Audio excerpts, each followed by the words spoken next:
Hey, and welcome back to The Kicker. On today's episode, we are talking about early voting. We are inviting you to a protest outside Rich McCormick's town hall, and we are diving into State House District 25 with an interview with Metin Vargonen. My name is Becky Woomer. And I'm Jessica Fleming.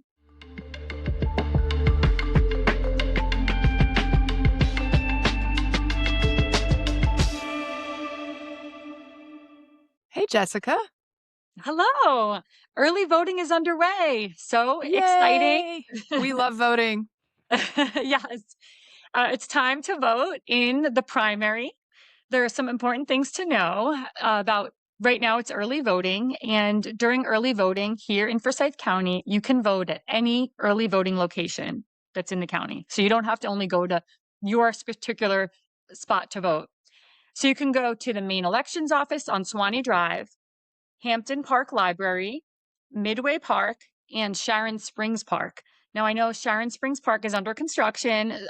However, that building is still open right now, and you can go there and vote. No matter where you live, you can go to any one of those places to vote early for the May 19th primary. That is huge that you can go to any location. And also, we have Saturday voting on May 9th. That will be the last day of weekend voting. So if you, this is really helpful if you have, say, like college kids or young adults in your house who are busy during the week, you can reel them in and take them to vote on Saturday, May 9th. When you go vote, another thing to know is you're going to be asked if you want a Democratic or Republican ballot. Remember, this is a primary, so we are voting as parties to choose our candidates for the general election. But both of the ballots are going to have all of the judge races on them as nonpartisan races. And this is where we really need you to focus up. Jen Jordan and Miracle Rankin are running for Georgia Supreme Court. They're running to unseat 2 Republican incumbents. And so they won't have D's next to their name, but they are very much aligned with our values. And they're running, their whole election is decided on May 19th. Okay. So you have to vote for them during this primary. That's a big deal.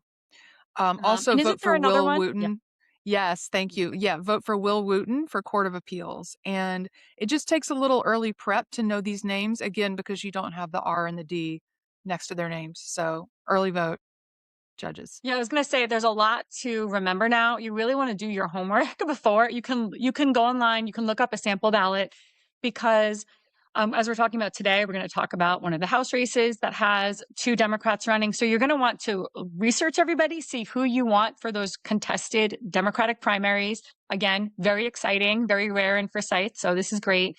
But then also knowing those names of the judges and making sure that, you can't just vote for every D you see. You're going to have a Democratic ballot, and some of them are not going to have a D at all. And you want to go in prepared because this is a really exciting opportunity and there's a lot of energy and we want to capitalize on it.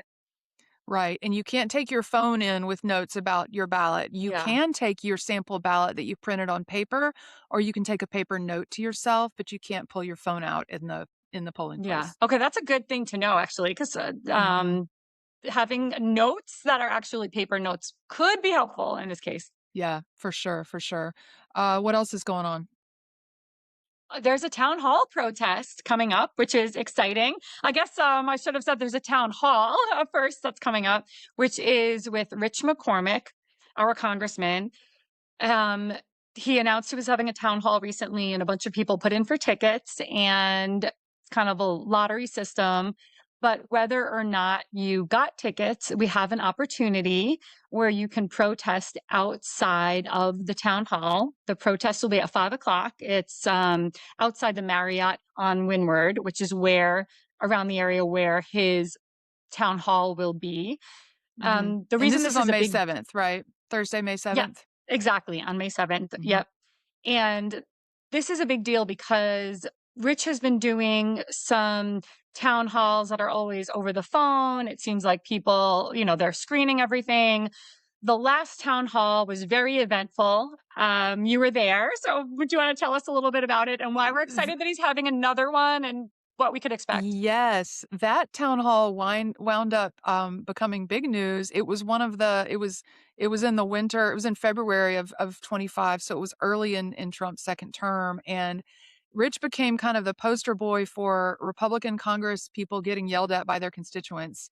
Yeah. And that was the last time he was seen at an in-person town hall until now. So I put in for tickets. Did you get a ticket, Jess, to I this? didn't. I don't have a ticket. I Nope. didn't either. No.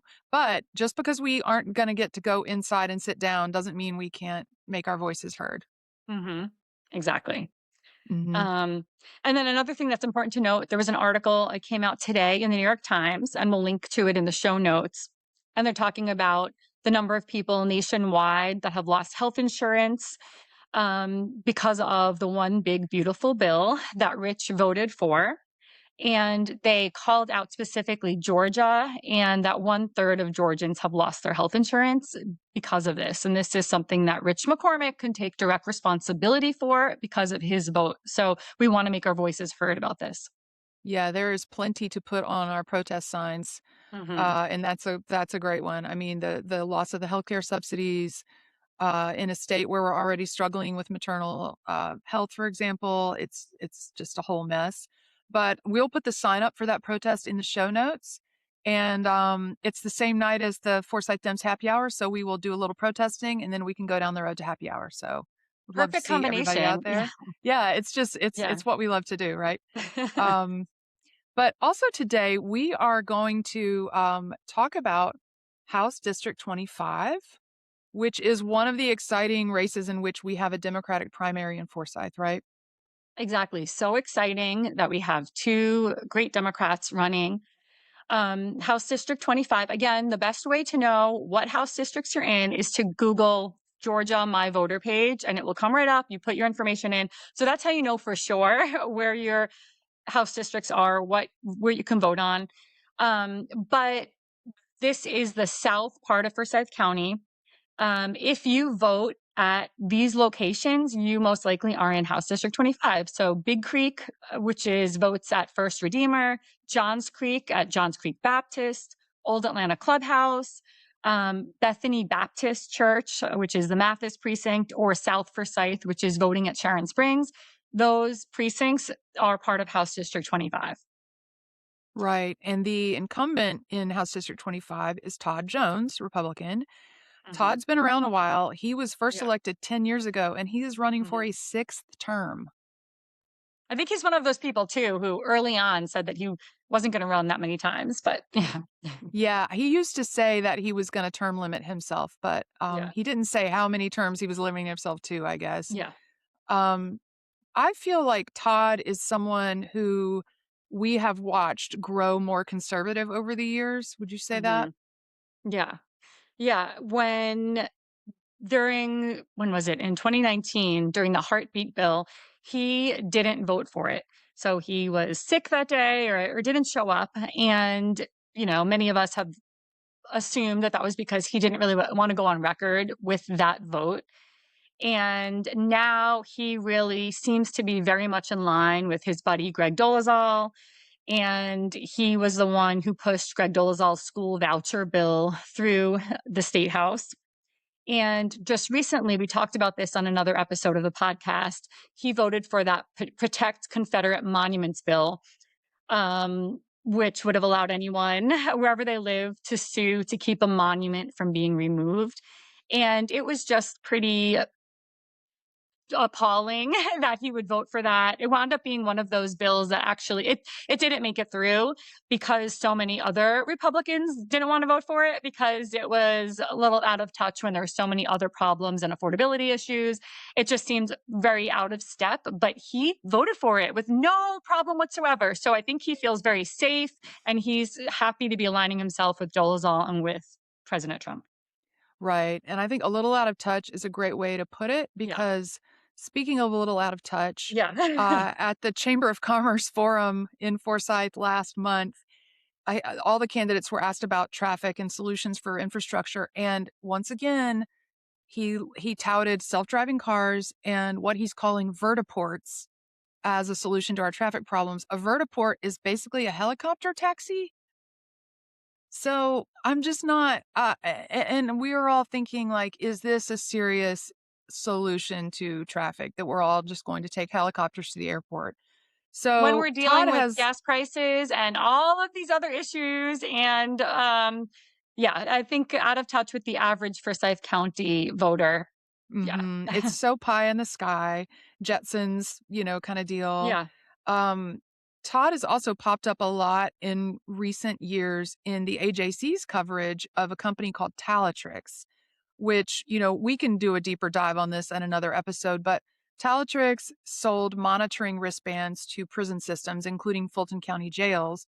And Todd Jones was one of the founders, was director, chairman, and has an ownership stake in Talitrix. And Talitrix, and this is all in the AJC's coverage, we can link it in our show notes, got numerous bids from cities and counties around the state, and including, contracts with those municipalities, including no bid contracts with Fulton County. Um, and Todd points out in the AJC that only state contracts require disclosure, and that their ethical guidelines for state legislatures don't require county contracts to be disclosed. Forsyth's Greg Dolezal also has an ownership stake in Talitrix, so you can dig into this in the links in our show notes. Um, all that is just to say this is who Todd Jones is, and we have got two great Democrats running to face him Mhm. in the general election. Yeah. Metin Vargonen and Elaine Padgett. Yeah, so we're excited. We're going to hear from Metin. However, Elaine is unavailable for a podcast interview right at the moment. But we're going to link to her website. We're going to share some information about her after we listen to Metin's interview. We will tell you a little bit about Elaine, and we hope that we will have an opportunity to interview her really soon on the podcast. Hey, Metin Vargonen, welcome to the Kicker. Hey, how's it going? Going good. I am really glad we could do this. Thank you for taking the time. Yeah, me too. Why don't you tell us a little bit about yourself and what led you to run? Yeah, I've lived in Forsyth County for about 10 years, been in Georgia for about 12. My background is in energy and technology. I'm actually a battery engineer. What really led me to run, though, is my kids. I've got two kids, a 10-year-old daughter and a 12-year-old son. And I am not happy with the way things are going in Georgia right now, between the cost of housing, between the heartbeat law, which bans abortion after 6 weeks, one of the strictest bans in the nation. And now with the rise of artificial intelligence, I mean, the area we work in has a lot of tech workers. Every room I walk into, I ask them, are you worried about artificial intelligence taking your job? And everyone says yes. Everyone has some level of concern. And so if we all agree that this is a problem, then why isn't anybody doing anything about it? We talk a lot about data centers, but not nearly enough about the software side of it, because it doesn't really matter where that data center is. If someone has that tool and they can use it to displace you from your job, whether the data center is in your district or not, which is a whole separate matter we could talk about for a long time, it's still going to affect you. And so that's why I want to run to give job protections for people that might be displaced by AI, to give privacy protection so AI can't just steal your work and steal your data and spit out something functionally equivalent. And then, of course, for housing, I think a lot of corporations own houses right now, which is kind of crazy to think about. And so I think houses should be for homes, not corporations, and that a woman's right to choose should be between her and her doctor. It's not exactly groundbreaking. So that's why I'm running, to make a better future for all young people. Fantastic. In addition to that, what do you see as the biggest issues affecting the citizens of HD 25? Oh man, there's so many. The biggest ones I see are around healthcare, housing, transportation. We're embarking on a years-long investment into 400 to add even more lanes to it and more on ramps and off ramps. I think that might help for a short period of time, but transportation engineering will tell you, I've got kind of an engineering background. You can only add so many lanes for so long, and every lane that you add adds incrementally less value. Eventually, we have to just invest in public transportation. This is something I talk about a lot.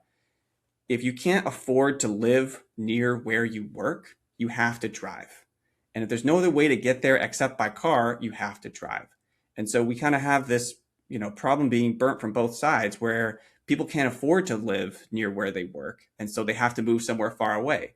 There's no public transit to get from A to B. So now they have to drive, and it adds more it adds more traffic. So then you add more lanes. Then the problem, it just continues on forever. So I think those two things are really important. And then raising a family, you know, my daughter loves little things, just straight up. And someday I'm certain she's going to want to have a family. You can kind of just tell. And if she makes that choice, like, I don't feel safe for her to give birth in Georgia, because any complication during pregnancy could threaten her life. We would have to leave. And I've talked to multiple women across the state. So my challenge for anybody who voted for that law, I would say, go point to your mother, point to your sister, go talk to your daughter and say, sorry, your rights weren't worth it. So if something happens to you, you're just going to have to deal with that. It's obviously unacceptable. And then lastly, of course, I always got to stump on AI. AI is a big problem, and it could be a great tool to help us be more productive, but regulation just needs to catch up. Definitely, definitely. And why would you say you're the best candidate to face Todd Jones in the general election? Yeah, I am at a great age where I can connect with young people, I can connect with middle-aged people, I can connect with many demographics. So I think that helps me. I'm from a technology background. I've got a bachelor's in physics, a master's in material science. I've got an MBA from the University of North Georgia. I've worked in the battery industry for over 15 years. So I've got the technology background to align with the needs of the people of this area. I, like them, am, a tech worker living in the, South Forsyth, North Alpharetta area, as I have over the past, many years. And so I think in order to beat Todd, you have to have the right background to do the job, of course. And I think there are many people qualified to do that, but you also have to have the drive to be able to flip Republicans to Democrats. And that is something that I excel at, because I can empathize with people from across the aisle.